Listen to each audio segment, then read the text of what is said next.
Bharat today ప్రేక్షకులందరికీ ఝాన్సీ సాదరంగా ప్రణామం. ఒక కొత్త జనరేషన్ వచ్చి ఒక జనరేషన్ మారుతున్న టైంలో మార్గదర్శకం చేయాల్సినటువంటి బాధ్యత పెద్దలపై ఉంది. మరి ఆ పెద్దలు సరైన మార్గదర్శకం ఇవ్వగలుగుతున్నారా?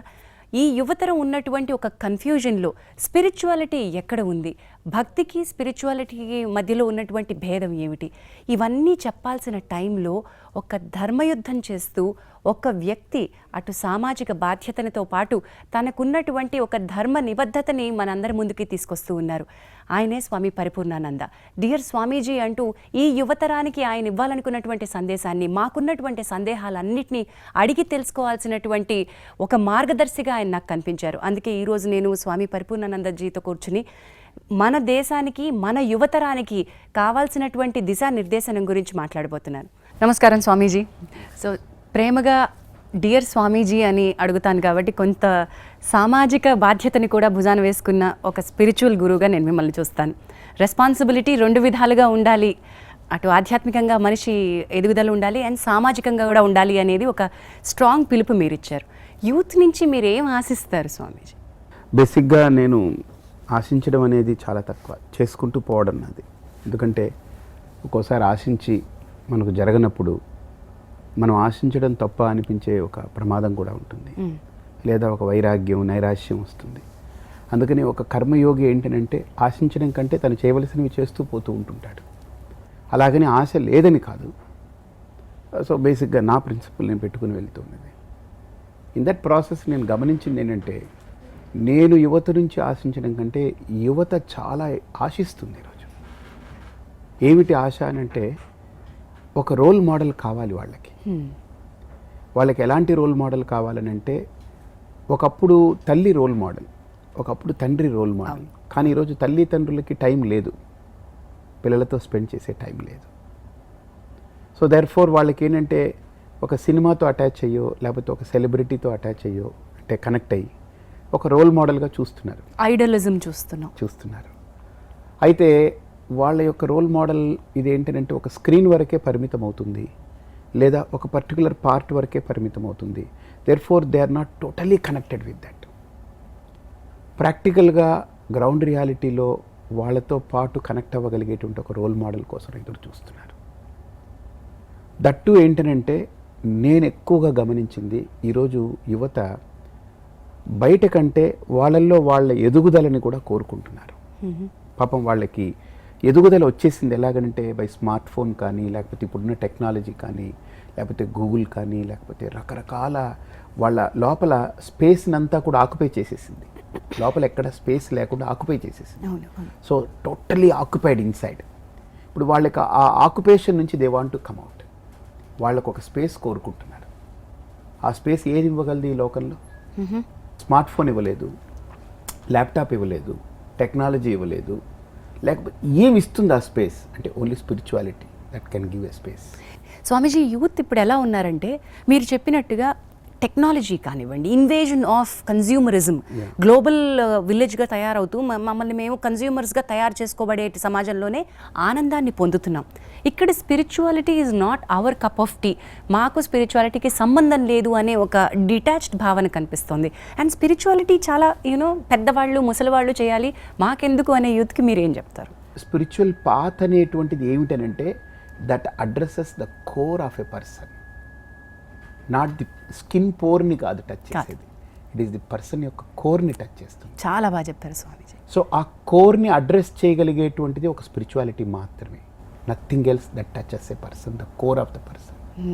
ఆ కోర్ని టచ్ చేయగలిగేటువంటి ఈరోజు ఏదైనా ఒక వ్యవస్థ ఉందనంటే ఖచ్చితంగా మీరు చూడండి, ఈరోజు యువతరం యోగాకి ఎలా అట్రాక్ట్ అయ్యారు, ప్రాణాయామానికి ఎలా అట్రాక్ట్ అయ్యారు, లేదా ఒక డిసిప్లైన్ లైఫ్ స్టైల్ కావాలని కొంతమంది కోరుకుని అడాప్ట్ చేసుకుని చేస్తున్నారు. అంటే వాళ్ళకి వే అవుట్ ఇవ్వట్లేదు. And whatever you give, ఈరోజు యూత్ ఏం చూస్తుందనంటే యువతరము, is it practical or not. నాకు బుక్కులో ఎంత ఉండనివ్వండి, దట్స్ డిఫరెంట్ థింగ్. నాకు కన్వే చేయగలిగింది, నాకు కన్విన్స్ అవుతున్నానా లేదా అది చూస్తారు. ఇప్పుడు యాజ్ ఏ ఝాన్సీగా, యాజ్ ఏ ఒక విమెన్గా ఇన్ ఏ సొసైటీ, నా దగ్గర కూర్చొని మాట్లాడేటప్పుడు నేనంటే మీకు అభిమానం ఉండొచ్చు, ఒక గౌరవం ఉండొచ్చు, కానీ నేను మాట్లాడింది మీ లోపల నా గౌరవానికి ప్లస్ మీలో ఒక క్లారిటీ పెంచగలిగితే నా పట్ల మీకున్న గౌరవము క్లారిటీతో కూడుకున్న గౌరవం అవుతుంది. లేదనుకోండి, ఒక అరగంట మనం మాట్లాడుకుని మీరు లేచి వెళ్ళేటప్పుడు మీకు ఏ క్లారిటీ రాలేదు, నా పట్ల గౌరవం ఉంది, అలా వెళ్ళారనుకోండి, మీరు నన్ను విడిచిపెట్టి వెళ్ళేటప్పుడు క్లారిటీ లేని ఒక గౌరవం ఉంటుంది. మళ్ళీ ఇంకొకసారి ఎప్పుడైనా కావాలన్నప్పుడు టైం కొద్దిగా ఇది కానీ మళ్ళీ ఇంకోసారి కలుస్తామంట. ఎగ్జాక్ట్లీ. ఇప్పుడు జనరేషన్ ఎలా చాలా తొందరగా తేలిగ్గా మనం నొప్పించకుండా వాళ్ళు తప్పించుకుని తిరిగే జనరేషన్గా ఉంది. స్వామీజీ, మరి ఇక్కడ మీరు అన్న దానిలో మన యువత కన్విన్స్ చేస్తే, ఒక లాజిక్ కనుక వాళ్ళని అప్రోచ్ కరెక్ట్గా పెట్టగలిగితే వాళ్ళు కన్విన్స్ అవుతారు, అటాచ్ అవుతారు అన్నారు. 1913లో స్వామి వివేకానంద, 2017లో స్వామి పరిపూర్ణానంద. మాకు ఇంతమంది గురువులున్నా, ఇంత బాగా కనెక్ట్ చేసి ఇంత రెస్పాన్సిబిలిటీ అండ్ స్పిరిచువల్ రెస్పాన్సిబిలిటీ చెప్పగలిగే వాళ్ళున్నా ఎందుకు తక్కువ మంది యూత్ని మనం అడ్రస్ చేస్తున్నాం? మనం టెక్నాలజీని వాడుకోవట్లేదు ఈరోజు స్పిరిచువాలిటీని. ఎందుకంటే యువత ఈరోజు అన్నీ విడిచిపెట్టి నా దగ్గరికి వచ్చి కూర్చో ఒక 5 రోజులు, లేకపోతే ఒక వారం రోజులు, లేకపోతే ఒక సంవత్సరం అని అంటే వచ్చే టైం లేదు. కానీ వాళ్ళకి ఏంటి టైం అని అంటే, వాళ్ళు కూర్చున్న ప్లేస్లో మనం తీసుకెళ్ళి అందివ్వగలిగితే. ఈరోజు షాపింగ్ ఆన్లైన్ అయిపోయింది, మ్యారేజ్ బ్యూరో ఆన్లైన్ అయిపోయింది. భార్యని ఆన్లైన్లో సెలెక్ట్ చేసుకుంటున్నారు, భర్తని ఆన్లైన్లో సెలెక్ట్ చేసుకుంటున్నారు, బట్టలు ఆన్లైన్లో సెలెక్ట్ చేసుకున్నారు, ఫుడ్ ఆన్లైన్లో సెలెక్ట్ చేసుకుంటున్నారు, బెడ్ ఆన్లైన్లో సెలెక్ట్ చేసుకున్నారు, వాళ్ళ హౌస్ రెసిడెన్స్ ఆన్లైన్లో. వై నాట్ స్పిరిచువాలిటీ కూడా ఆన్లైన్లోకి ఎందుకు వెళ్ళకూడదు? You take that. రెండోది, నేను ఎప్పుడు యువతకి ఏం చెప్తుంటానండి, జనరల్గా నా స్పీచ్లో డిఫరెంట్గా అనిపిస్తుంటుంది, కానీ it conveys lot of meaning. కోవెలలో, గంగానది రేవులలో, రామకోటి రేఖలలో మాత్రమే లేడు, యవ్వాని మది శుద్ధి కలదు అచ్చటనే కలడు పరమాత్మ అని. జనరల్గా మనం భగవంతుడు ఎక్కడున్నాడు అనుకుంటుంటే కోవెలలో అంటే గుళ్ళో, లేదా గంగా నదిలో ఉంటాడు కాబట్టి గంగకెళ్ళి స్నానం చేస్తే మనకు భగవంతుడు మనల్ని పవిత్రం చేస్తాడని, లేదా రామకోటి రాసిస్తే మనకు మోక్షం వస్తుందని అనుకుంటాం. కానీ అంతవరకే పరిమితం అవుతాం. అందుకని నేను అంటాను, కోవెలలో, గంగానది రేవులలో, రామకోటి రేఖలలో మాత్రమే లేడు అంటే అక్కడ లేడని కాదు, అక్కడ మాత్రమే ఉన్నాడు అనుకోవడం పొరపాటు. యవ్వాని మది శుద్ధి కలదు అచ్చటనే కలడు పరమాత్మ. అంటే క్లెన్సింగ్, అంటే వన్స్ ఓన్ మైండ్ని, ఆ ఇంప్యూరిటీస్ని, లోపల ఉన్నటువంటి దాన్ని క్లెన్సింగ్ చేసుకోగలిగితే అసలు అంతకు మించిన బెస్ట్ టెంపుల్ ఎక్కడ లేదు. మన హృదయాన్ని కనుక మనం ఒక్కసారి క్లీన్ చేసుకొని చూసుకోగలిగితే, అక్కడ నేను ఎప్పుడు స్పీచెస్లో చెప్తుంటాను, నేను అని ప్రతిదానికి వాడుతుంటాను కదా. నేను చేశాను, నేను చూశాను, నేను ఇలా చేశాను, నేను ఇలా ఉన్నాను అని అనుకుంటుంటాం కదా. ఆ నేను అనేటువంటిది ఎప్పుడూ కూడా 2 రెక్కలు లాంటిది, తలుపులు. నే అనేది ఒక రెక్క, నువ్వు అనేది ఇంకో రెక్క. ఇది 2 వేసి నేను ప్రవర్తిస్తూ ఉన్నాను. ఒకసారి ఈ నువ్వు అనే 2 రెక్కలు తీసి చూస్తే దేవుడు అనేవాడు కనపడతాడు. ఆ రెక్కలు తెరవడమే మనకు చేత కావట్లేదు. ఆ రెక్కలు మూసున్నంతసేపు మనం నేను అనే అవతల వైపు నుంచే ప్రపంచాన్ని చూస్తూ ముందుకు పోతూ ఉంటాం. ఒక్కసారి ఆ 2 రెక్కలు తెరిస్తే మన లోపలికి వస్తాం, మన వాస్తవంలోకి వెళ్తాం, మన మూలంలోకి వెళ్ళగలం. మనం ఆ మూలంలోకి ట్రావెల్ చేయించడానికే ఆధ్యాత్మికత, స్పిరిచువల్ పాత్ అనేది చాలా గొప్ప మార్గాన్ని ఇస్తుంది. ఇది ఈరోజు యువతరానికి అందివ్వగలగాలి. నిజంగా ఇది అందుకున్నటువంటి ఏ యువతైనా అసలు వాళ్ళల్లో ఎనర్జీ కానీ, వాళ్ళలో పొటెన్షియాలిటీ కానీ, వాళ్ళల్లో ఉన్నటువంటి ఆ ఫీల్ కానీ, ఇంకా అసలు సెల్ఫ్లెస్ అయిపోతాడు మనిషి, చాలా తేలికైపోతాడు. ఆ వ్యక్తికి ఇంకా మిగతావి బయటదంతా కూడా తెలుస్తుంటుంది. Yes, it's all there. ఇప్పుడు మనం ట్రైన్లో వెళ్ళేటప్పుడు నేను ఒక ఎగ్జాంపుల్ చెప్తుంటాను. ట్రైన్లో వెళ్ళేటప్పుడు ఈ ఏసీ కంపార్ట్మెంట్లో వాటిల్లో మనం పడుకునే దానికి ఒక బెడ్ ఇస్తారు కదా, రగ్ ఇస్తారు, బెడ్ రోల్ ఇస్తారు, తర్వాత బెడ్షీట్స్ ఇస్తారు, బెడ్ కవర్ ఇస్తారు, తర్వాత పిల్లో ఇస్తారు, అన్నీ ఇస్తారు. మనం ఏం చేస్తాం, ఎన్ని స్ప్రెడ్ చేసుకుని చక్కగా పెట్టుకుని పడుకుంటాం. ఉదయం వెళ్ళేటప్పుడు దాన్ని దిగేటప్పుడు ప్యాక్ చేసి పట్టుకెళ్తామా? నో, వాటిని అలా వదిలేస్తాం.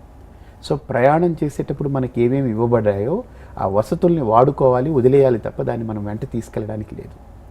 అలాగే నేను ఇక్కడ ప్రయాణం చేస్తున్నప్పుడు నాకు భగవంతుడో ఈ ప్రకృతితో ఏదన్నానండి, అవి నాకు ఇవ్వబడ్డటువంటివి. సపోజ్ ఒక భర్త ఇవ్వబడ్డది, ఒక భార్య ఇవ్వబడ్డది, పిల్లలు ఇవ్వబడ్డది. నేను తెచ్చుకున్నది కాదు, నేను చూస్ చేసుకున్నది కాదు. నేను నా భార్యని చాలామంది అనుకుంటారు, నేను ఒక అమ్మాయిని చూశాను, ప్రేమించాను, నేను సెలెక్ట్ చేశాను అనుకుంటాం. ప్రాబ్లం నువ్వు ఆ అమ్మాయినే ఎందుకు ఆ టైంలో చూసి ఆ అమ్మాయి మీదనే నీకు ఎందుకు ఇష్టం కలగాలి? మిగతా అమ్మాయిలు కారా? సో ఇట్స్ ఆల్ ఇవ్వబడ్డది, it's all given to you. So ఒక భర్త కానీ, భార్య కానీ, తల్లిదండ్రులు కూడా నేను సెలెక్ట్ చేసుకుని ఈ అమ్మ కడుపులోకి వెళ్ళాలి, లేకపోతే ఈ నాన్న దగ్గర పెరగాలని కాదు.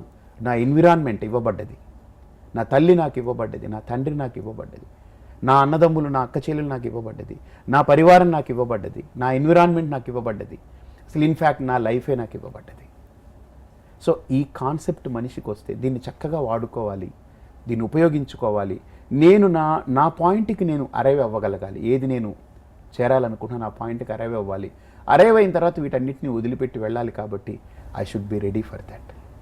ఆ కాన్సెప్ట్ని, ఆ ఫీలింగ్ని ప్రతి యువతరంలోకి తీసుకెళ్ళగలిగితే I think it's a great service. I agree Swamiji. అక్కడి వరకు రాగలిగితే, ఈ నేను అనే రెక్కలు తెరుచుకునే దశ వరకు వాళ్ళని తీసుకురాగలిగితే తలుపులు తెరుచుకోవడం వరకు వాళ్ళ ప్రయత్నం వాళ్ళు చేయించవచ్చు. బట్ నా వెరీ ఎగ్జిస్టెన్స్లోనే కోర్ వరకు మీరు అంటున్నారే, నేను పోర్నే కోర్ అనుకునే సమాజంలో బతుకుతున్నాను అనుకుందాం. నాకు టెక్నాలజీ ఉంటే చాలు, నాకు మంచి బట్టలు ఉంటే చాలు, నేను సంపాదించే ప్రతి రూపాయి తిరిగి మార్కెట్లో పెట్టండి అని చెప్పేటువంటి ఈ తరంలో బతుకుతూ, అంటే ఇది కాక అందరూ ఒకటే దారిలో వెళ్తున్నారు, నేను వెళ్ళే దారి తప్పేమో, నన్ను అందరూ నవ్వుకుంటారేమో అనుకునే ఒక భ్రమలో బతుకుతున్నారు. కానీ ఒక్క మాట చెప్తానమ్మా, పోర్నే కోర్ అనుకుంటే మనకు పోరు తప్పదు, ఇంకా తప్పదు అది. సో ఆ పోరులో పడి పడి పడి పడి బోరేకి ఖచ్చితంగా ఒకరోజు వాట్ ఈస్ ద కోర్ అని తెలుసుకునే ప్రయత్నం చేస్తారు. ఆ వెలితి వరకు వచ్చేంతలో ఈ సమాజం రావాలి. ఇప్పుడు భగవద్గీత మీరు చూడండి, ద స్టైల్ ఆఫ్ భగవద్గీత. కృష్ణుడు వెంటనే అర్జునుడు రాగానే అదా కూర్చో మనం భగవద్గీత మొదలెడదామని మొదలుపెట్టలే. అర్జునుడు డెస్పరేట్ అయ్యి ఐఎమ్ నథింగ్ అనే ఒక స్థాయికి వచ్చేసాడు అర్జునుడు. తనకే వచ్చింది. వచ్చి ఇది ఏది నాది కాదనుకుని కుప్పకూలి కింద పడ్డాడు. అప్పుడు భగవద్గీత చెప్పాడు. అలాగనే ఇప్పుడు పరిపూర్ణానంద నాకు పనిపాటు లేదని, నాకు టైం 24 గంటలను అందరినీ కూర్చొని వినాల్సిందే అని నేను చెప్తే it won't work, it won't gel. ఎప్పుడైనా మనిషికి ఒక రోగం వచ్చినప్పుడే మందు యొక్క ఆవశ్యకత. అలాగనే ఇక్కడ కూడా ఒక మనిషికి ఒక అవగాహన కలగాల్సిన సమయం వచ్చినప్పుడు మాత్రమే ఇది ఖచ్చితంగా మనిషిని మేల్కొల్పుతుంది. బట్ ఈ లోపల జరగాల్సిన డ్యామేజ్, ఈ మేమందరం బతుకుతున్నటువంటి కన్జ్యూమరిజంలో మరి మీరన్న ఆ రియలైజేషన్ ఎప్పటికి రావాలి? కలెక్టివ్గా రాదు, ఎవరికి వాళ్ళకి రావాలి. Not collective thing. జీవితం అనేది ఒక ప్రాసెస్ అమ్మా. See you are undergoing a process. You don't say you are missing things, you are losing or you are wasting the time అని అనొద్దు. ఒక మనిషికి ఒక వైరాగ్యము రావడానికి ఇవన్నీ ఒక ప్రాసెస్. ఇవి ఆ ప్రాసెసింగ్ అయితేనే మనిషి. మీరు క్రికెట్లో బ్యాట్ వాడేవారు, బ్యాట్ వాడేటప్పుడు అంటే మేము చిన్నపిల్లలప్పుడు బ్యాట్ కొనుక్కుంటాం. షాప్లో కొనుక్కున్న బ్యాట్ తీసుకెళ్ళి వెంటనే ఆడేయం. మేము దాన్ని సీజనింగ్ చేస్తాం. యూ సీజన్ ఇట్ అంటే దానికి ఇలా పొడిచి దాన్ని అలా నీట్గా అలా బాల్తో అలా అలా అలా అలా అలా కొట్టుకుంటూ చిన్న వుడెన్ హ్యామర్ ఇస్తారు, దాంతో అలా కొట్టి కొట్టి కొట్టి కొట్టి దాన్ని సీజన్ చేస్తాం. సో ఆ సీజనింగ్ అనేటువంటిది ఇక్కడ మనిషికి కూడా ఒక ప్రాసెసింగ్ కావాలి. సో 4-5 దెబ్బలు పడ్డాక కానీ మనం దెబ్బలు అనొద్దు, అది మనిషిని ఆలోచింపచేసేటువంటి ఒక అవకాశాలు. నా దృష్టిలో ఒక మనిషి ఒక బాధకు గురయ్యాడు అని అంటే, ఒక కష్టానికి గురయ్యాడు అని అంటే వాస్తవానికి కళ్ళు తెరుచుకుంటున్నాడు అని అర్థం, వాస్తవానికి దగ్గర అవుతున్నాడు అని అర్థం. బాగా ఆలోచన చేయండి. ఏ వ్యక్తికైనా ఒక కష్టము అనేటువంటిది ఒక వాస్తవం వైపు ఆలోచింపజేసే అదొక సడన్ బ్రేక్, అదొక బంప్ లాంటిది. అది తగిలినప్పుడు మనిషికి వెంటనే ఒకసారి ఆలోచించుకుంటాడు. అసలు ఇవేవీ జరగలేదనుకోండి, మనిషి జీవితంలో ఎప్పుడు ఎత్తు లేదు పల్లెం లేదు అలా ఫ్లాట్గా వెళ్ళిపోతుందని అంటే ప్రాబ్లం. నేను నా ఉపన్యాసాలు ఎప్పుడు చెప్తుంటాను, మనకు జీవితంలో మన హార్ట్ కనుక మీరు ఒకసారి చెక్ చేస్తే, ఈసీజీ పెడితే మిషను ఎలా ఉంటుందని అంటే, ఆ గీతలు ఉంటాయి కదా, ఆ ఈసీజీ మిషన్ అది ఫ్లాట్గా ఇలా స్ట్రైట్గా వెళ్ళిపోతే చచ్చిపోయినట్టు. అది ఇలాగ ఉంటుంది. అంటే నీ హార్ట్ ఎలాగైతే ఇలా ఉంటే బ్రతుకున్నట్టో నీ జీవితంలో కూడా ఎత్తుపల్లాలు ఉంటేనే నీ జీవితం కూడా నువ్వు అర్థం చేసుకుంటూ ముందుకెళ్ళగలవు. జీవితంలో మనిషి మీరు అన్నట్టు ఇందాక మేము ఇదే అనుకుంటూ పోతుంటే మేము ఎప్పుడు అనేటువంటిది నో క్వశ్చన్ ఫర్ దాట్. ఒకరోజు ఖచ్చితంగా తలుపు తడుతుంది. అది ఆ తలుపు తట్టినప్పుడే దాని యొక్క పరిపక్వత దానికి ఇది అర్థమవుతుంది. ఆ తలుపు తట్టకుండా మనం ఊరికినే పెడుతూ ఉంటే అవ్వదు.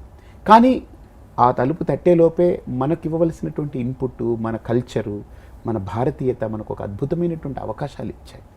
వాటిని మనం బేసిక్గా ఒక ఎడ్యుకేషన్ సిస్టంలో మనం తీసుకురాకపోవడం అనేది మన దౌర్భాగ్యం. ఎగ్జాక్ట్లీ. ఇప్పుడు కొత్త తరాలు యువతరం గురించి అసలు స్కూల్లో ఇన్పుట్ లేదు, ఇంట్లో ఇన్పుట్ లేదు, బయట సొసైటీలో ఆ ఇన్పుట్ లేదు. సినిమాలు చూస్తే ఏంటంటే ఎవరైనా అమ్మాయిని ఇతను తీసుకుని వెళ్ళిపోతే అది సినిమా అద్భుతంగా ఆడింది అన్నట్టుగా దాని గురించి ఇది చెప్పుకుంటుంటాము. లేదా అమ్మాయి ఇతన్ని హేట్ చేస్తే వీడు యాసిడ్ పోసేస్తే ఆ అమ్మాయిల్ని ఇలా బాధ పెడుతున్నారని చెప్పి దానికి ముగింపు ఇచ్చేసి ఇలాగని చెప్తాము. సక్సెస్ అయితే లవ్ సక్సెస్ అని అంటాము, ఫెయిల్యూర్ అయితే ఈ మగవాడు రాక్షసుడు అని అంటాము, లేదా ఈ ఆడమ్మ ఇది అంటే ఏదో కన్క్లూజన్స్ తోటి సినిమా చేసేస్తాము. అలాగే సినిమాల్లో మన కల్చరు, మన హెరిటేజు, మన ఔన్నత్యము, మన గొప్పతనము వాటి ఇన్పుట్స్ లేవు. ఇంట్లో లేదు, ఇంట్లో పాపం వాళ్ళకి తెలియదు, తెలుసున్న టైం లేదు, ఎవరికి వాళ్ళు వెళ్ళిపోతున్నారు, బ్యాక్గ్రౌండ్ లేదు. స్కూల్స్లో లేవు, బయట ఫ్రెండ్స్ దగ్గర దొరకదు. క్యాన్ యూ ఇమాజిన్ ఎంత ఒక వాళ్ళకి ఇబ్బందికరమైన పరిస్థితి, వాళ్ళకి ఏమీ తెలియకుండా. ఇప్పుడు ఎలా ఉంటుందని అంటే పాపం మన యంగ్స్టర్స్ యొక్క ఇది కళ్ళకు గంతలు కట్టి వాళ్ళని చీకటి గదిలో వదిలేసి ఈ సరుకు వెతికి పట్టుకురా అన్నట్టు ఉంటుంది. అది చీకటి గది, అందులో కళ్ళకు గంతలు కట్టాం పట్టుకురా అన్నట్టు. ఇప్పుడు యువతరం పాడైపోతుందంటే పాపం కళ్ళకు గంతలు కట్టిన వాడు చీకటి గదిలో కింద పడకుండా ఏమవుతాడు? పడడని ఏమన్నా నమ్మకం ఉందే? కాబట్టి ఈరోజు వాళ్ళు పడిపోతే వాళ్ళు పడిపోయారు, ఇదిగో యువతరం పాడైపోయింది, యువతరం అంతా కూడా పెడద్రోవ పట్టింది, ఈ మాటలు మాట్లాడుతున్నాం.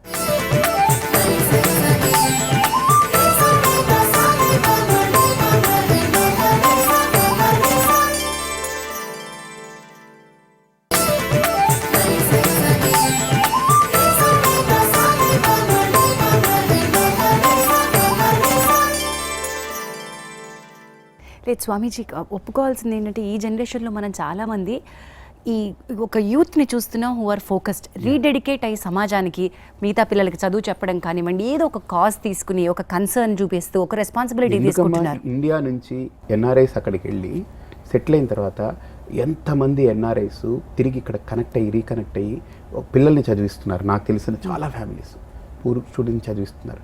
వాళ్ళు కష్టపడి డబ్బు సంపాదించి వాళ్ళు ఏమనుకుంటున్నారంటే, ఈ డబ్బు మాది ఏమిటిది, ఏ డబ్బు కోసం వచ్చాము, ఆ డబ్బుని చూసాము, ఇక్కడ అన్నీ చూసాము, ఇది కాదు మాకు అనుకుని సంపాదించిన డబ్బులో కొంత డబ్బు తీసి గోవుల్ని ప్రొటెక్ట్ చేస్తున్నారు, గోశాలలు మెయింటైన్ చేస్తున్నారు. నాకు తెలుసు, I can show you many number of examples. టెంపుల్స్ని మళ్ళీ రివైవ్ చేయమంటున్నారు, పిల్లల్ని చదివిస్తున్నారు, హాస్పిటల్స్ని పోషిస్తున్నారు, చాలా ఊళ్ళల్లో సౌకర్యాలు కల్పిస్తున్నారు, పేషెంట్లు ఎంతోమంది. తర్వాత ఎంతమంది ఆర్ఫనేజెస్ని ప్రొటెక్ట్ చేస్తున్నారు, అక్కడి నుంచి ఇక్కడికి పంపించేసి. ఇప్పుడు నేను ఈ పిచ్చి వాళ్ళు ఒక 400 మంది ఉంటే అమ్మా నాన్న ఆశ్రమం అని ఒక అబ్బాయి పెట్టి చేస్తున్నప్పుడు మన ఛానల్ త్రూ దాన్ని టెలికాస్ట్ చేస్తే అందరూ చూశారు. అక్కడ యూఎస్లో వాళ్ళు చాలామంది కనెక్ట్ అయ్యారు. కొంతమంది నాకు ఫోన్ చేశారు, ఎలా చేయాలి ఏంటంటే వాళ్ళకి చేయండి అన్నాను. He received 75 lakhs of rupees worth materials కానీ షెడ్లు కానీ అవన్నీ ఇక్కడ లోకల్ వాళ్ళు అక్కడ వాళ్ళు చేశారు. ఈరోజు యువతరం అనేది ఏంటంటే వాళ్ళు సంపాదిస్తున్నా చూస్తున్నా వాళ్ళకి అర్థమవుతుంది, చాలు ఒక ఫేక్లో ఉన్నాము మనం, ఇది కాదు ఇదేదో చేయాలనేటువంటిది పాపం వాళ్ళకి ఒక అవుట్లెట్ సరిగ్గా లేదు. అది ఇవ్వగలగాలి. ఇప్పుడు నేను నడుస్తున్న దారి కరెక్టేనా కాదా అనే ఒక అనుమానం కలుగుతుంది.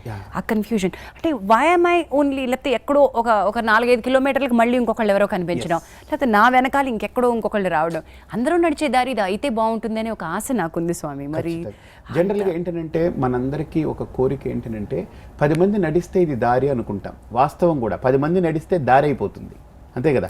ముళ్ళు చెత్త చెదారంగా ఉన్నది 10 మంది నడవగా దారైపోతుంది. అలాగనే 10 మంది నడిచే దారిలో నేను నడవాలనుకుంటాను.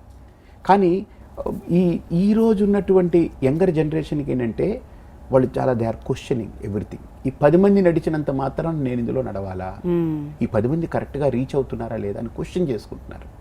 వాళ్ళ క్వశ్చన్స్కి మనం ఆన్సర్ ఇవ్వగలిగితే, వాళ్ళకు కనుక కన్విన్స్ అయితే ఖచ్చితంగా they are with you. Suppose నేను ఇక్కడ అడుగు వేస్తానని, ఇక్కడ అడుగు వేయరా నీకు మంచిదని అంటే, నువ్వు అడుగు వేయరా మంచిదని నేను చెప్పకూడదు. నేను అడుగు వేసి ఇది మంచిది అని నేను చెప్పి అడుగు తీసి నువ్వు వేయి అని చెప్తే వాళ్ళు ఖచ్చితంగా వేస్తారు వాళ్ళు. అంతేగాని నువ్వు అడుగు వేస్తే మంచిది అని అంటే అది ఒకప్పుడు చెబితే చేసేవాళ్ళు. ఇప్పుడు అలా కాదు, ప్రాక్టికల్గా దే ఆర్ జస్ట్ ఆ ప్రోస్ అండ్ కాన్స్, ఆ కాన్సిక్వెన్సెస్ అన్ని చూస్తున్నారు. దట్స్ రైట్, అది నిజంగా కూడా కావాలి. అది వస్తే కనుక నా దృష్టిలో ఈ భూమి మీద భారతీయత ఒక ప్రాక్టికాలిటీకి నిలబడ్డట్టు, భారతీయత ఒక రీజనింగ్కి నిలబడ్డట్టు ఏది నిలబడలేదు.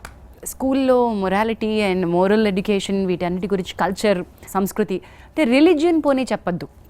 మళ్ళీ అనవసరమైన మన సెక్యులర్ అండ్ డెమోక్రటిక్ కంట్రీలో రిలీజియన్ అన్నామంటే చాలామంది బయలుదేరతారు. బట్ కల్చర్ అనేది ఒకటి చెప్పుకోవచ్చు. ఒక్క మాట చెప్తానమ్మా, అసలు ఈ సెక్యులరు, ఈ డెమోక్రసీ, ఈ పదాలు చాలా గొప్పవమ్మా. దీన్ని పాడు చేశారు, దాని అర్థాలని వక్రీకరించి పాడు చేశారు. కరెక్ట్. సెక్యులరిజం అంటే ఏంటమ్మా? ఒక్క మాట చెప్పండి. సర్వమతాలకి ఒక సమానత్వాన్ని, సమన్వయం అంటే ఏంటనంటే నాది నేను ఆచరిస్తూ ఇతరులని గౌరవించడం కదా సెక్యులరిజం అంటే. మన హిందూ ధర్మంలో రిలీజియస్ టాలరెన్స్ అన్నాం. టాలరెన్స్ అనే పదం కూడా నా దృష్టిలో గొప్పది. ఎందుకంటే వై ఐ షుడ్ టాలరేట్ అంటే ఏదో నేను భరించలేనిది అక్కడ ఉంటే నేను భరించాలి, ఓకే, నాకు నచ్చనిది ఉంటే భరించాలని. సో టాలరెన్స్ అనే పదం కూడా I don't really like. Respect yeah. నీది నువ్వు ఆచరిస్తూ నీ దాంట్లో నువ్వు ఆనందాన్ని పొందుతూ ఇతరులని గౌరవించు, వాళ్ళ విశ్వాసాల్ని నువ్వు గౌరవించు. నువ్వు వాళ్ళ విశ్వాసాన్ని జోలికెళ్ళకు, వాళ్ళని కించపరచు. నువ్వు అది గొప్ప అని కూడా నువ్వేం చెప్పక్కర్లేదు. ఇప్పుడు ఈరోజు సెక్యులరిజం అంటే ఏంటనంటే హిందుత్వాన్ని కించపరిచి మిగతా మతాలు గొప్పదనంటే వాడిని సెక్యులరిస్ట్గా బయటికి ప్రొజెక్ట్ చేస్తున్నారు. మీరు బాగా గమనించండి, అది చాలా డేంజరస్ కాన్సెప్ట్ అది. రెండోది, భారతదేశంలో హిందూ ధర్మానికి ఉన్నటువంటి సెక్యులరిస్టిక్ భావజాలాలు ఈరోజు హిందువులు కనుక సెక్యులరిస్టులు కాకపోయి ఉంటే, ఫర్ యువర్ కైండ్ ఇన్ఫర్మేషన్, ఎన్ని చర్చిలు ఎన్ని మసీదులు ఇక్కడ ఉదయం లేస్తే 5 గంటలకి సుప్రభాతంతో పాటు అల్లాహు అక్బర్ అంటుంటే మనలో వాళ్ళ పట్ల గౌరవం లేకపోతే అలా జరుగుతుందా? ఇక్కడున్న ప్రజాస్వామ్యం, ఇన్ని కులాలు ఉన్నాయి కదా, ఇన్ని కులాలున్న దేశం ఎక్కడన్నా ఉందా? నాకు వచ్చినటువంటి రికార్డ్స్ ప్రకారంగా ఆంధ్ర తెలంగాణలో ఇక్కడున్నటువంటి కులాలే 1200 తెగలు ఉన్నాయి. 1200 తెగలు హాయిగా ఉన్నాం. ఇక దేశం మొత్తంగా చూస్తే ఎన్ని తెగలు, ఎన్ని శాఖోపశాఖలు, ఎన్ని కులాల్లో ఉపకులాలు, ఉపకులాలు, రకరకాల కులాలు, ఇన్నిటితోటి ఈ దేశం 125 కోట్ల జనాభాతో బాగుందని అంటే నేను చెప్తున్నానమ్మా, భారతదేశంలో భారత మాత యొక్క సోల్ ఉంది ఇక్కడ. అది పవిత్రమైనది. మొఘలాయులు 800 సంవత్సరాలు దండయాత్రలు చేసి, దాడులు చేసి, దోచుకుని ఎన్ని ద్రోహాలు చేయాలో అన్నీ చేసి వెళ్ళినా, బ్రిటిషర్లు వచ్చి ఎన్ని చేయాలో చేసి వెళ్ళినా, 1000 సంవత్సరాలు ఒక చరిత్ర మీద నిరంతరాయంగా దాడులు జరిగినా ఈ రోజుకి చెక్కు చెదరకుండా నిలబడిందనంటే ఈ భారతీయ ఆత్మ ఎంత పవిత్రమైంది. సో అతి పెద్ద ప్రజాస్వామ్య దేశము, ఏదైనా స్వేచ్ఛ స్వాతంత్రము, ఎవరన్నా ఏదన్నా మాట్లాడొచ్చు అనుకున్నా, ఏది చెప్పొచ్చు అనుకున్నా హాయిగా చెప్పగలిగేటువంటి ఏకైక భూమి ఈ ప్రపంచంలో ఉందంటే అది భారతదేశం అమ్మా. దీనికున్న ఓర్పు, దీనికున్న సహనం, దీనికున్న మాతృత్వం, దీంట్లో ఉన్న ఇతరుల పట్ల జాలి, ప్రేమ, దయ, కరుణ ఎవడొచ్చి మనకు నేర్పక్కర్లేదమ్మా. ఇంకా దీంట్లో బ్రతుకున్నాయి. రెస్పెక్టే మన దేశం పట్ల, మన విలువల పట్ల, మన సంస్కృతి సంప్రదాయాల పట్ల పోగొట్టుకున్నటువంటి పోగొట్టుకోబడినటువంటి తరాన్ని మనం చూస్తున్నాం. ఇది పెంచాలంటే ఏం చేయాలి? స్కూల్ ఒక పెద్ద ఆయుధం, ఒక పెద్ద క్యారియర్, మీడియా ఒక పెద్ద క్యారియర్. తర్వాత ఈరోజు సోషల్ మీడియా నెట్వర్క్ ఉంది, చాలా అద్భుతమైనటువంటి క్యారియర్. మనం అది రివైవ్ చేసుకోవాలి, చెప్పాలి, వాళ్ళకి కమ్యూనికేట్ చేయాలి. ఈరోజు మళ్ళీ యువతరానికి మళ్ళీ ఒక రకమైనటువంటి భావజాలం మొదలైంది. ఇప్పుడు నాకు ఒక ఫన్నీ థింగ్ చెప్తానమ్మా, చిన్న సింపుల్. ఇప్పుడు మీకు మీ అమ్మగారో లేకపోతే మీ పుట్టింటి వాళ్ళు, అత్తగారింటి వాళ్ళు ఎవరో ఒకళ్ళు ఒక ఆస్తి ఇచ్చారు మీకు, ఒక కాగితం, అమ్మ పలానా చోట నీకు ఒక 200 గజాలు ఇస్తానని. ఆ కాగితంలో ఏం రాసి ఉంటుందమ్మా? పలానా వాళ్ళం మా కుమార్తెకి ఈ రకమైన ఆస్తి ఇస్తున్నాము. దాంట్లో 10(1) అడంగల్ అని ఉంటుంది, లింక్ డాక్యుమెంట్ అని ఉంటుంది. అంటే మీ అమ్మగారు వాళ్ళకి ఎక్కడి నుంచి వచ్చింది, వాళ్ళ అమ్మగారిది. సో అలాగా ఒక 3-4 లింకులు తీసుకుని అది ఇస్తే దట్ మీన్స్ మీకు అఫీషియల్గా ఇది మీది అని ఒక రాజ్యాంగబద్ధంగా మీకు ఒక ప్రామాణికత ఉంటుంది. అది ఎక్కడి నుంచి వచ్చిందనే ఛానల్ ఒక లింక్ కావాలి మనకి. 200 గజాల ఒక ఆస్తి విషయంలోనే 4 తరాలది తీసుకుంటున్నామనంటే ఇంత భారతదేశానికి కనీసం ఒక 4 తరాల వెనక చరిత్రని మనం అందివ్వట్లేదనంటే ఎంత ద్రోహం చేస్తున్నాం. నిజం స్వామి. అంటే నాకు 200 గజాల ఆస్తికి ఒక లింక్ కావాలా, 4 తరాల లింకు కావాలా? కానీ ఇంత గొప్ప దేశానికి అట్లీస్ట్ 2 తరాల వెనక చరిత్ర కూడా తెలియకూడదా? దీన్ని నాశనం చేయలేదు, మన పాఠ్యాంశాల్లో నుంచి తొలగించి వీటన్నిటినీ నాశనం చేసి పెట్టి ఈరోజు ఏంటనంటే విదేశీయులు మన భారతదేశానికి అన్నీ నేర్పారు కాబట్టే మనకు ఒక సంస్కృతి ఉంది అని ఎస్టాబ్లిష్ చేయడం కోసం మన ప్రాచీనతని, మన సంప్రదాయాల్ని, మన ఆచారాల్ని, మన రుచులని, ఈరోజు మన రుచులు మన పద్ధతులన్నీ అమెరికాకి వెళ్ళిపోయాయి, లేకపోతే యూరోప్కి వెళ్ళిపోయాయి, ఇంకో చోటుకి వెళ్ళిపోయాయి. వాళ్ళు ఏంటనంటే వాటన్నిటిని చక్కగా బ్రాండింగ్ చేసి మంచి ప్యాకెట్లో పెట్టి వాటిని మళ్ళీ మార్కెటింగ్ చేసి ఇక్కడ పంపిస్తున్నారు. ఎందుకనంటే మేము ఇచ్చేదే మీకు మంచిది, ఎందుకంటే మీ మంచి కోసమే మేము అన్నీ చేస్తాము అని ఒక కాన్సెప్ట్ మనలో క్రియేట్ చేయడం. మన స్వదేశీయతని మనం పోగొట్టుకున్నాము, వాటన్నిటిని దిగుమతి చేసుకుంటున్నాము.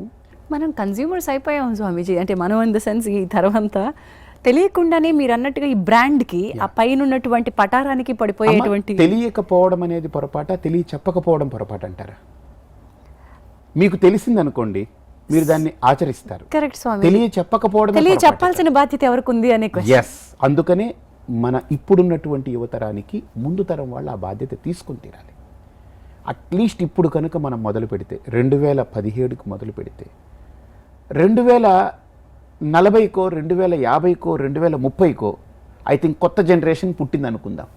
ఇంకొక 20 ఏళ్ల తర్వాత ఇప్పుడు తెలుసున్నటువంటి తరం ఆచరిస్తూ దాన్ని తెలుసుకుని ఇన్వైబ్ చేసి కొత్త తరం పుట్టింది అనుకుందాం. 2030 తర్వాత పుట్టబోయే తరం ఉంటుంది అనుకోండి. వాళ్ళు ఒక 15 ఏళ్లకి వచ్చేటప్పటికి వాళ్ళు స్వచ్ఛమైన భారతీయులుగా ఈ దేశంలో పుడతారు.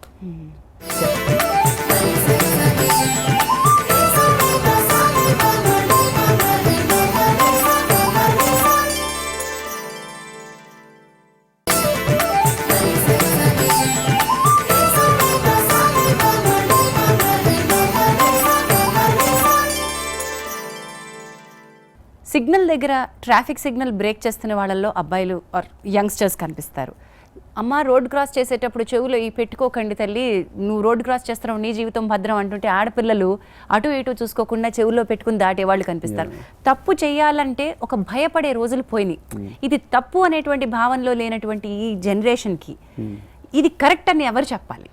ఈరోజు సమాజంలో ప్రాణము అనేటువంటిది ఎంత తేలికైపోయిందనంటే, అసలు ఇంతకుముందు ఎవరైనా చచ్చిపోయారు అని అంటే మనం దాని గురించి తీవ్రంగా లోపలికి తీసుకుని బాధపడి 11 రోజులు చనిపోయిన ఇంట్లో ఉండి వాళ్ళు ఆ బాధని, ఆ విచారము, వచ్చిపోయే వాళ్ళు ఇవన్నీ ఉండేది. ఈరోజు ఎవరికి టైం 11 రోజులు ఇంట్లో ఉండే పరిస్థితి లేదు. రెండో రోజు ఎవరి పనిలోకి వాళ్ళు వెళ్ళిపోయి ఇదైపోతున్నారు. అంటే we are not even considering the soul.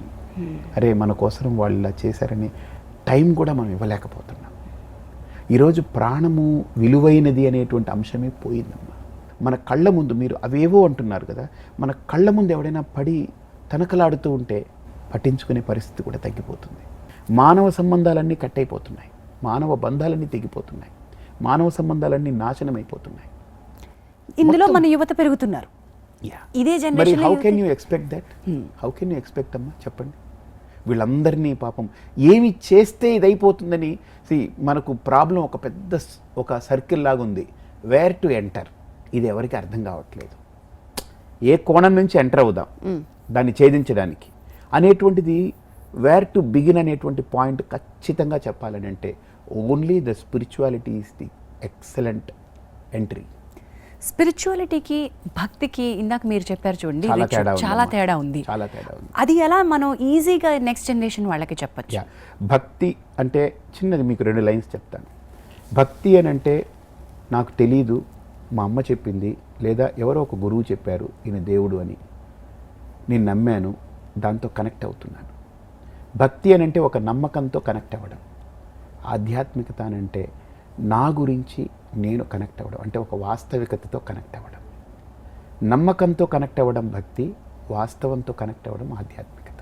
దేవాలయం అనేటువంటిది ఒక అద్దం లాంటిది. మనల్ని మనకు పరిచయం చేసేది ఆలయం, మనల్ని మనకు టచ్ చేసేది ఆలయం. అందుకని దేవుడి దగ్గరికి వెళ్ళి ఒక్కసారి కళ్ళు మూసుకొని నిలబడగానే మనం ఎక్కడికి వెళ్ళిపోతున్నాం అంటే మన లోపలికి తెలియకుండానే ఈదుకుంటూ వెళ్ళిపోతున్నాం. మనం ప్రయాణం జరుగుతూ ఉంది.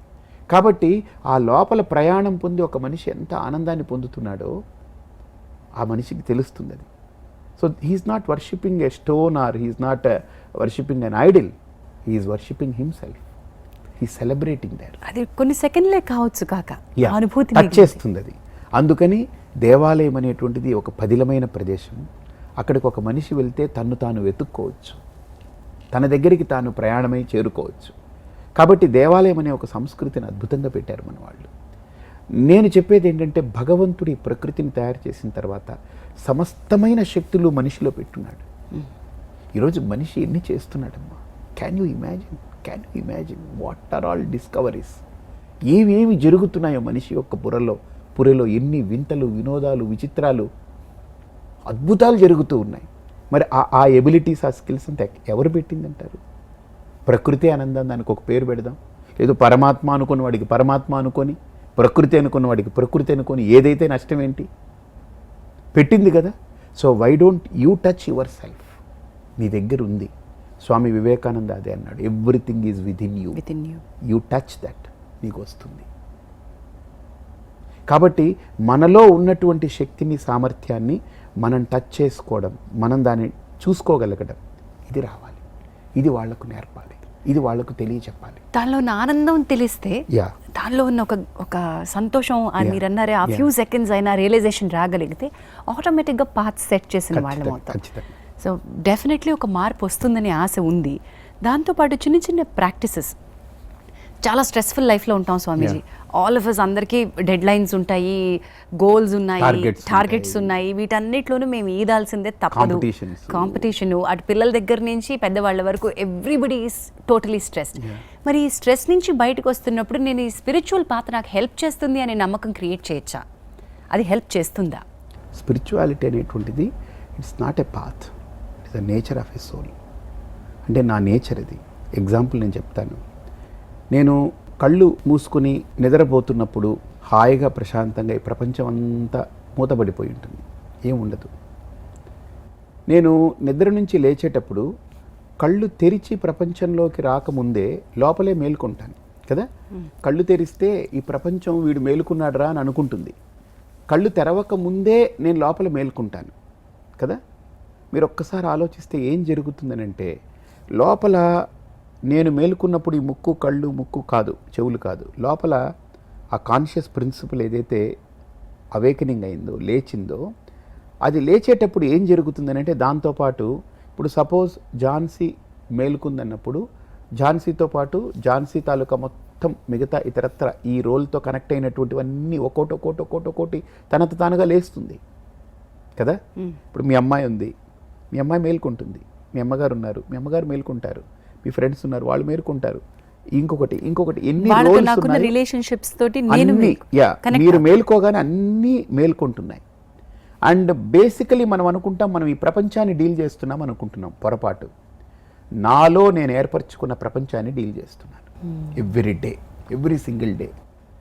మీరు అనుకున్నారు నేను ఒక టార్గెట్, నాకు కంపెనీ ఒక టార్గెట్ పెట్టింది, నేను దాన్ని టార్గెట్ అచీవ్ చేయాలని. కంపెనీ టార్గెట్ పెట్టడం అనేది బయట పేపర్ మీద, కానీ మీరు ఆ టార్గెట్ని ఓన్ చేసుకొని దానికి మీరు ఫోకస్ చేస్తున్నారు. ఆ టార్గెట్ మీ ప్రపంచం అయితేనే మీరు డీల్ చేస్తారు. ఆ టార్గెట్ మీ ప్రపంచంలో భాగం కాకపోతే మీరు పట్టించుకోరు. ఇప్పుడు మీరు నాతో మాట్లాడుతున్నారు, ఇప్పుడు మీ లోపల ప్రపంచం ఎవరంటే నేను పరిపూర్ణానంద. నేను మీ ప్రపంచం కాకపోతే మీరు ఇక్కడ కూర్చుంటారు కానీ మైండ్ ఎక్కడో వెళ్ళిపోతుంది మీకు. యూ విల్ బి డిస్కనెక్టెడ్ కదా. నాతో కనెక్ట్ అయ్యి ఉన్నారని అంటే నేను మీ ప్రపంచంలో ఒక భాగం అయి ఉంటాను, అప్పుడే మీకు కనెక్ట్ అవుతారు. కాబట్టి నేను ఉదయం మేలుకోగానే నా చుట్టూతా ఉన్న నా ప్రపంచం అంతా మేల్కొంటుంది. నేను పడిపోగానే నా చుట్టూతా ఉన్న ప్రపంచం అంతా పడిపోతుంది. సో ఇన్ఫ్యాక్ట్ నా ప్రపంచాన్ని మేల్కొల్పేది ఎవరు? నేను. నా ప్రపంచాన్ని పడేసేది ఎవరు? నేను. అసలు ఈ క్లారిటీ కనుక మనం ఇవ్వగలిగితే ప్రతి వ్యక్తిలో, నేను మేల్కొల్పితే లేచే ప్రపంచం, నేను పడుకుంటే పడిపోయే ప్రపంచానికి నేను ఎంతవరకు వాల్యూ ఇవ్వాలి? నా మీద నాకు వాల్యూ ఉందన్న సంగతి, నాకున్న వాల్యూ నేను గుర్తించకపోతే ఈ ప్రపంచాన్ని నేను కలగాపులగం చేసుకుని, గందరగోళం చేసుకుని, ఏదో అనుకుని అదనుకుని చాలా కన్ఫ్యూజ్ చేసుకుంటాను. This is what happening. That leads to stress. ఈరోజు మనం చేసే పనిని స్ట్రెస్ తీసుకోవాల్సి వస్తుందని అంటే దానికి కారణం ఏంటి తెలుసమ్మా? ప్రధాన కారణం నన్ను నేను కోల్పోవడమే అక్కడ స్ట్రెస్కి కారణమవుతుంది. నన్ను నేను కోల్పోవడమే స్ట్రెస్కి కారణమవుతుంది. తను తాను కోల్పోయాడు, అదేదో ఉందనుకుని వెళుతున్నాడు, అక్కడదంతా కూడా భారం అనిపిస్తూ ఉంది. తనేదో నేను మొయ్యలేని పని నేను చేస్తున్నాను, భారం ఎత్తుకుంటున్నాను, అదంటున్నాను ఇదంటున్నాను అంటాను. ఇదొక ఎత్తైతేనండి, ఇది మరొకరి కోసం కష్టపడడం అయితే ఇంకొక రకమైన స్ట్రెస్ స్వార్థం వల్ల వస్తుంది. నేను, నాకు, నాకేంటి అనేటువంటిది కూడా ఒక స్ట్రెస్కి కారణం అవుతుంది కదా. స్పిరిచువాలిటీ దాన్ని అడ్రస్ చేయగలదంటారా? ఖచ్చితంగా. Spirituality addresses every fundamental problem of a person. That is the nature of spirituality. It addresses every fundamental thing of a person. That too especially మీరు ఇందాకన్నారే నేను, నాకు, నాది, ఇలాంటి ఆస్పెక్ట్స్ అన్నీ కూడా ఎక్కడి నుంచి పుడుతున్నాయి, దాని మూలం ఏమిటి, దాన్ని అడ్రస్ చేయగలిగేది స్పిరిచువాలిటీ. సో అల్టిమేట్లీ నేను గమనించింది ఏంటంటే మన భారతదేశాన్ని రాజులు మహారాజులు భారతదేశాన్ని నిలపలేదమ్మా, వాళ్ళందరూ ఎగిరిపోయారు. అర్థమైందే? రాజులు మహారాజులు కాదు, మన దేశాన్ని నిలిపింది నేతలు నాయకులు కారు. మన దేశాన్ని నిలిపింది ఈ రోజు వరకు మహాత్ములు. వాల్మీకి యొక్క సోలి భూమి మీద ఇంకా తిరుగుతుంది, వ్యాసుడి యొక్క సోలి భూమి మీద ఇంకా ఉంది, రాముడి యొక్క సోలి భూమి మీద ఉంది, కృష్ణుడి యొక్క సోలి భూమి మీద ఉంది. అందుకనే మనందరం ఇప్పటికీ ఇంకా హాయిగా రిలాక్స్ అయ్యాం. ఈ రోజుకి భారతదేశంలో ఇన్ని మతాలు, ఇన్ని కులాలు, ఇన్ని భాషలు, ఇన్ని రకరకాల రుచులు, ఎన్ని రుచులమ్మ. మీరు అమెరికా మొత్తం తిరిగితే ప్రతి చోట ఈ పిజ్జా, బర్గరు, చిపోట్లే, లేకపోతే అద్ది, పాట్బెల్లి, లేకపోతే సబ్వే, ఇవే దొరుకుతాయి. అది మీరు ఆంధ్రాకి వస్తే ఒకే కూరగాయని వేరే రకంగా 10 రకాలుగా వండుతారు. వంటకాలు, ఇన్ని రకాల వంటకాలు. డ్రెస్, అమెరికా మొత్తం మీరు తిరగండి ఒకటే డ్రెస్ కోడ్ కనపడుతుంటుంది. డ్రెస్ ఇష్టం అంటే ఒకటే. ఇక్కడేమో శారీ ఆడవాళ్ళు ఇలాగా చెంగు ఇలాగా లెఫ్ట్ సైడ్ వేసుకుంటే పైకి వేసుకుంటారు. ఒక్కొక్క రాష్ట్రంలో కట్టులోనే చాలా విలక్షణత, వాళ్ళ ఆహారపు అలవాట్లలోనే చాలా విలక్షణత, వాళ్ళ భాషలో విలక్షణత, వాళ్ళ సంస్కృతిలో విలక్షణత, వాళ్ళ ఎన్విరాన్మెంట్లో విలక్షణత. ఇన్ని వైలక్షణ్యాలతో ఈ భారతదేశం ఇప్పటికీ ఒక్కటిగా ఉంది, సూత్రీకరించి ఉంది. ఏ తాడు కట్టకుండా అందరూ దానికి బంధించబడి ఉన్నారని అంటే అది తాడు కాదమ్మా, వాళ్ళ ఆత్మ. ఆ మహనీయుల యొక్క ఆత్మ ఈ భారతదేశానికి ఇంకా ఈ ఔన్నత్యం ఇచ్చింది. దీన్ని మనం యువతరానికి తీసుకెళ్ళగలగాలి, దీన్ని తీసుకెళ్ళి వాళ్ళకి అందించగలగాలి. ఇది చెప్పాలి. ఇంత గొప్ప ధర్మము, ఇంత గొప్ప సంస్కృతి, ఇంత గొప్ప దేశము, అందరినీ హక్కును చేర్చుకుని కలిపి ఉంచుకున్నది. ఇంత గొప్ప భారతదేశాన్ని భారత్ మాతాకి జయ నేను ఎందుకు అనాలని ఒక మనిషి అంటే కూడా ఆయన్ని కూడా భరిస్తుంది. ఈ భరించే గుణంతోనే వచ్చిన ప్రాబ్లం అంటారా స్వామీజీ? ఈ భరించే గుణం ఉంది చూసారా, అతిగా భరించి అతిగా సైలెంట్ అయిపోతున్నటువంటి ఒక జాతిని తయారు చేస్తున్నామా? Where I don't take pride in my culture, my country. ఇవన్నీ కూడా ఇప్పుడు ఒక ధర్మం నాది గొప్పది అని చెప్పుకోకపోవడం ఒక ఎత్తు, అక్కడ దాడి జరుగుతుంటే నిశ్శబ్దంగా ఉండడం ఇంకొక ఎత్తు. అందుకనేనమ్మా చాలామంది రాస్తుంటారు కదా, ఈ లోకానికి చెడ్డవాడి వల్ల ప్రమాదం కాదు, మంచివాడి మౌనమే చాలా పెద్ద ప్రమాదం. నిజం అండి. ఈరోజు మేధావులు ఎవరైతే ఉన్నారో వాళ్ళు ఏంటంటే మనం మాట్లాడితే మనల్ని మత ఛాందస్సులు అనుకుంటారు, మనం సెక్యులరిస్ట్గా ముద్రపడాలంటే మనం మౌనంగా ఉంటేనే మనం సెక్యులరిస్టులుగా ఉంటామని భావించినటువంటి ఆ మేధావి వర్గం వల్ల చాలా నష్టపోయామమ్మా. ఈరోజు మంచివాడు, మేధావి అయినవాడు నోరు విప్పాలి. నేను మంచివాడినా కాదా నాకు తెలియదు, నేను మేధావినా కాదా నాకు తెలియదు, నా భారతదేశం కోసం నేను నోరు విప్పాలనుకున్నాను, విప్పుతున్నాను, నేను మాట్లాడుతున్నాను. ఈ ధర్మం ఇంత గొప్పదని చెప్పుతున్నాను, ఈ దేశం ఇంత గొప్పదని చెప్పుకుంటున్నాను.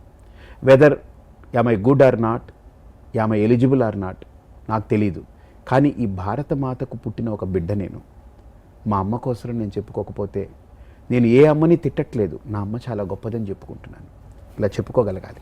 So silence is not good. చెడ్డవాడి వైలెన్సు ఎంత ప్రమాదమో తెలియదు, కానీ మంచివాడి సైలెన్స్ మాత్రం చాలా దుర్మార్గం, అది చాలా ద్రోహం. అది అంతే కదా. చెడ్డవాడి వైలెన్స్ ప్రమాదం కాదు, ఎందుకంటే వాడు చెడ్డవాడు దాంట్లో ఉంటాడు. కానీ మంచివాడు సైలెంట్గా ఉంటే ఆ సైలెన్స్ దేనికి? What for that? నువ్వు ఏం ప్రూవ్ చేసుకోవాలి ఈ లోకంలో? నువ్వు సైలెంట్గా ఉండి, నీ దగ్గర మేధావిత్వం ఉంది, నీ దగ్గర మంచితనం ఉంది, ఈ భారతదేశంలో అన్నీ నువ్వు వాడుకున్నావు, భారతమాత గడుపులో పుట్టావు, ఈ గడ్డలో నువ్వు పుట్టావు, ఈవుని పొందుతున్నావు, ప్రతి వనరులు నీకు అందించిందంతా తింటున్నావు, తాగుతున్నావు, అనుభవిస్తున్నావు. ఇన్ని పొందుతూ నువ్వు సైలెంట్గా ఉన్నావు, సమయం వచ్చినప్పుడు ఆవిడ గురించి నువ్వు చెప్పుకోలేకపోతున్నావు అని అంటే నీదే కదా దుర్మార్గం అసలు. సో మంచివాడి మౌనం ఈ దేశానికి ద్రోహం. అది అందుకే మీరు ఈ భారత్ టుడే అనే ఛానల్కి మీరు పెట్టినటువంటి ట్యాగ్ లైన్ దేశం కోసం, ధర్మం కోసం గొంతు విప్పాల్సిన టైం వచ్చింది అని చెప్పి ఒక ప్రయత్నం. అది ఎవరికో కాదమ్మా, ఏ ప్రపంచ దేశాలకు కాదు, మన భారతీయులకి మనం గొంతు విప్పుకొని చెప్పాలి. ఇప్పుడు ఆ పరిస్థితికి వచ్చేసాం మనం. మన కోసం మనం చెప్పుకోవాల్సిన అవసరం పరిస్థితి వచ్చింది ఈరోజు. సో మేమేం చేయొచ్చు స్వామి? నిన్ను ఇష్టపడే వాళ్ళు చాలామంది ఉంటారు. Just focus on them. మనం ఓవరాల్గా అందరికని కాకపోయినా అట్లీస్ట్ మనల్ని అంటే ఇష్టపడేటువంటి వాళ్ళు, ఇప్పుడు మీరంటే ఒక వర్గం, చాలామంది ఝాన్సీ చాలా బాగా మాట్లాడుతుంది, మీరు ఎన్నో టీవీ షోస్ చేస్తుంటారు, అట్లీస్ట్ దాంట్లో ఒక కాన్సెప్ట్ మీరు చెప్పండి. నేను రిక్వెస్ట్ ఏంటంటే, ఇది చెప్పడానికి కొద్దిగా అలా అనిపించవచ్చు, కానీ మీరు ఎప్పుడైనా ఈ పదం వాడి తీరాలి. మీరు ఒకటే చెప్పాలి, మనం ఒక టైంలో పుట్టాము, ఇంకొక టైంలో వెళ్ళిపోవాలి. That's what the rule. Death is the decision of the rule. ఇక్కడ ల్యాండ్ ఈ భూమి యొక్క డెసిషన్ ఏంటంటే, అల్టిమేట్ డెసిషన్ ఏంటంటే డెత్ అనేటువంటిది కదా. That is the climax. అవును. మనం వెళ్ళేలోపు ఒక్క మంచి పని మనం చేద్దాం ఒక్కరోజు. అంటే మన జీవితం అనే పుస్తకాలు, ఒక 100 పేజీల పుస్తకాలు మనకు 60 ఏళ్ళు 70 ఏళ్ళు ఉంటే, దాంట్లో ఒక్కొక్క పేజీ ఒక్కొక్క రోజు అయితే, అట్లీస్ట్ అన్ని పేజీలు కాకపోయినా ఒక్క పేజీ అయినా ఆ బుక్కులో చదవగలిగే ఒక గొప్ప పేజీ లాగా ఒక్కరోజు నువ్వు బ్రతుకు. ఆ ఒక్కరోజు నీకు ఆఖరి రోజు గుర్తుకొచ్చేలాంటి ఒక రోజుని బ్రతుకు. అలా నువ్వు ఎన్ని పేజీలు రాసుకోగలిగితే అంత గొప్పవాడివి. నువ్వు ఒక్కటే రాసుకోగలిగితే ఒక్క పేజీ అన్నా పెట్టుకో, minimum minimum least the bottom ఒక్క పేజీ పెట్టుకో. నువ్వు 2 చేయగలిగావా, గ్రేట్. 3 ఇంకా చాలా మంచిది. అలా ఎన్ని పేజీలు పెట్టుకోగలిగితే అంత గొప్పది. అది మీలాంటి వాళ్ళు, అంటే నేనైనా మీరైనా, మనల్ని గౌరవించే వాళ్ళు ఉన్నారు. 10 మందో 100 మందో 1000 మందో 1,00,000 కోటి పక్కన పెట్టేయండి. ఎంతమంది మనల్ని అభిమానిస్తారో చేస్తారో వాళ్ళకి మనం సిన్సియర్గా చెప్పగలిగితే our sincere request will be replied. నిజమమ్మా అది. ఒక సెలబ్రిటీ స్టేటస్లో ఉన్న మీలాంటి వాళ్ళు మాట్లాడాలమ్మా, గొంతు విప్పాలి. భారతదేశం కోసం గొంతు విప్పాలి, ఈ ధర్మం కోసం గొంతు విప్పాలి. మనం ఎవరిని విమర్శించొద్దు, ఈ ధర్మం గొప్పది అని చెప్తాం. ఏమిటంటే అందులో తప్పు? ఈ ధర్మం గొప్పదని చెప్పుకున్నప్పుడు మీ తప్పుని చెప్పడం నా లక్ష్యం కాదు కదా. అమ్మ, ఈ దేశం బాగుపడాలని, ఈ దేశం బాగుండాలని ఉరికంబాలకి ఎక్కి చచ్చిపోయారమ్మా. వాళ్ళందరినీ తలుచుకుంటే వాళ్ళ సమాధుల మీద మనం ఈరోజు ఇల్లు కట్టుకుని బ్రతుకుతున్నాం. నిజమే కదా. అట్లీస్ట్ ఈ దేశం మంచిదని చెప్పుకుంటే కూడా నీకేం పోయింది సొమ్ము అని నా భావన. చెప్పాల్సిన బాధ్యత ఉందమ్మా, చెప్పుకోవాలి. చెప్పుకోవాలి. ఎస్, సెలబ్రిటీస్ చేయాలమ్మా. ఫస్ట్ బేసిక్ థింగ్ సెలబ్రిటీస్ చేయాలి. ఒక హీరో చెప్తున్నాను, ఒక జీన్ ప్యాంట్ ఇలా చింపుకొని, అంటే ఇది పెట్టుకుని ఆయన డ్యాన్స్ వేస్తే, నెక్స్ట్ డే మీరు చూస్తే బయట సొసైటీలో ఎంతోమంది ఆయన నచ్చినటువంటి ఫ్యాన్స్ కానీ ఫాలోవర్స్ కానీ 2 వైపులా చింపుకొని తిరిగే వాళ్ళు ఉన్నారు, 2 వైపులా చిరుగులు వేసుకొని తిరిగే వాళ్ళు ఉన్నారు. అదే ఒక హీరో కనుక బయటకు వచ్చి, చిచి చిరుగు బట్టలు మనం వేసుకోవడమా, కరెక్ట్ కాదు, మనం మనుష్యులం, సభ్య సమాజం, మంచి బట్టలు మనం వేసుకోవాలి అని కనుక చేయమని చెప్పండి. ఒక రజనీకాంత్నో లేకపోతే ఇక్కడున్నటువంటి ఒక పాపులర్ పర్సన్ చేయమనండి, వెంటనే వాళ్ళందరూ అది చేస్తారు. Rajinikanth, if I'm not wrong, ఒక మూవీలో విభూది ఇలా పెట్టుకుంటే వాళ్ళ ఫాలోవర్స్ అందరూ ఒక నెల రోజులో 2 నెలల్లో వాళ్ళు కూడా విభూతి పెట్టుకుని రావడం మొదలుపెట్టారు. అదే ఒక హీరో కనుక ఏమిటి దేశం నాకేమి ఇచ్చింది అని మాట్లాడాడు అనుకోండి, తన ఫాలోవర్స్ కూడా ఖచ్చితంగా నిజమే నాకేమి ఇచ్చింది లేదు. స్వామీజీ, నేను మీరన్న ఈ మాట దగ్గర ఇంటరప్ట్ చేస్తామని ఏమనుకోకండి. ఈ మధ్య ఒక బైక్ షోరూంలోకి వెళ్తే అక్కడ ఒక పెద్ద బ్యానర్ రాసింది. దాన్ని అది వాళ్ళ అడ్వర్టైజ్మెంట్ కోసం రాసిందైనా నన్ను చాలా ఇన్స్పైర్ చేసింది. If you are being heard then have something to say. నిన్ను 100 మంది వింటున్నట్టయితే నీ దగ్గర చెప్పడానికి విషయం ఏమైనా ఉండాలి అని. నాకు నన్ను వింటున్నారు అనే బాధ్యత నా కోసం పెట్టినట్టు అనిపించింది. ఖచ్చితంగా అది నా రెస్పాన్సిబిలిటీ. ఈరోజు మీరు మాట్లాడిన తర్వాత ఇంకొంచెం గట్టి నమ్మకంతో నేను తిరిగి వెళ్తాను. అంటే మీరు చేస్తున్నటువంటి ఒక గొప్ప ధర్మం కోసం, దేశం కోసం ఒక ఇంత కష్టపడి మీరు చేయాల్సిన అవసరం లేదు. స్వామీజీగా మీరు కూర్చుని ప్రవచనాలు చెప్పుకుంటే చాలు, మీ నిష్ట మీ అనుష్ఠానం రోజు చేసుకుంటే చాలు కాదు. మీరు ఇంకా గొప్ప బాధ్యత ఉందని మీరు నమ్మారు అండ్ మీరు బయటకు వచ్చినందుకు మాకు ఒక రెస్పాన్సిబిలిటీ ఉందని నమ్ముతున్నాం. ఇప్పుడు యూత్ని కనుక మనం ప్రభావితం చేయాలి అంటే డెఫినెట్లీ మాపై కూడా బాధ్యత ఉందని నమ్ముతూ, నాది ఆరాటం భావితరాల గురించి కాదమ్మా. ఎలాగో భావితరాలు మనది కొంత పునికి పుచ్చుకున్నారు, పాపం వాళ్ళకి తెలియని దాంతో కొంత బతుకుతున్నారు, ఇవన్నీ కన్ఫ్యూజన్ ఇంకా ఉంది. అట్లీస్ట్ వాళ్ళకి మనం హ్యాండిల్ చేస్తే రాబోయే తరం, అంటే 3వ జనరేషను కొంత భారతీయతకు దగ్గరగా పుట్టేటువంటి జనరేషన్, 4వ తరం మాత్రం పక్కా భారతీయ డిఎన్ఏతో పుడతారు వాడు. అదే రోడ్ మ్యాప్ అది కావాలి మనకు, మన టార్గెట్ అది కావాలి. ఆ గోల్లో మనం ఏంటంటే ఈరోజు సంపాదించి నా మనవుడు బాగా తినాలి, నా ముని మనవుడు బాగా తినాలి, నా ఆస్తి వాడికి ఇవ్వాలని అనుకుంటాం కదా.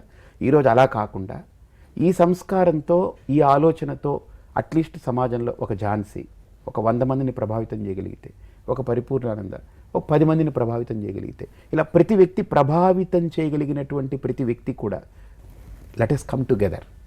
ఒక రన్ 5K రన్ లాగా, లేకపోతే భారత్ రన్ అని ఏదన్నా ఒకటి పెట్టి ఒకసారి ఏదన్నా ఒక మంచి ప్రోగ్రామ్ చేస్తే, if you take a lead, definitely తప్పకుండా స్వామి మనం చక్కగా చేస్తాము.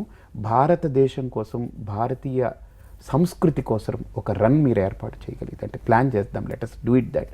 సెలబ్రిటీస్ వచ్చి అరే మన దేశం కోసం, మన సంస్కృతి కోసం ఒకసారి గొంతెత్తి మాట్లాడదాం. ఎస్ స్వామీజీ, కంకణం కట్టుకుందాం మీ వెనకాల. మీ స్ఫూర్తితో డెఫినెట్లీ నేను మోటివేట్ అయ్యి ఇంకా నా ధర్మాన్ని ఈ దేశం కోసం పునరంకితం చేయాల్సిన టైం వచ్చింది. Thank you so much. నాతో పాటు ఇంకా చాలామంది భారత్ టుడే ప్రేక్షకులకి అండ్ సిన్సియర్ అడ్వైజ్ అందించేటువంటి ఒక గురువుగా మీరు చేస్తున్నటువంటి బాధ్యతని నేను అభినందిస్తూ, ఎనీ టైం స్వామి మీరు ఆదేశించండి, మేము ఉన్నాం. అండ్ మేము అనుకున్నటువంటి గొప్ప కార్యాలను కూడా మీరు బ్లెస్ చేసి మమ్మల్ని ముందుకు తీసుకెళ్లారని కోరుకుంటున్నాను. Thank you Swamiji. Thank you. Wonderful అవకాశం మాకు అందించినందుకు thank you once again. Thank you.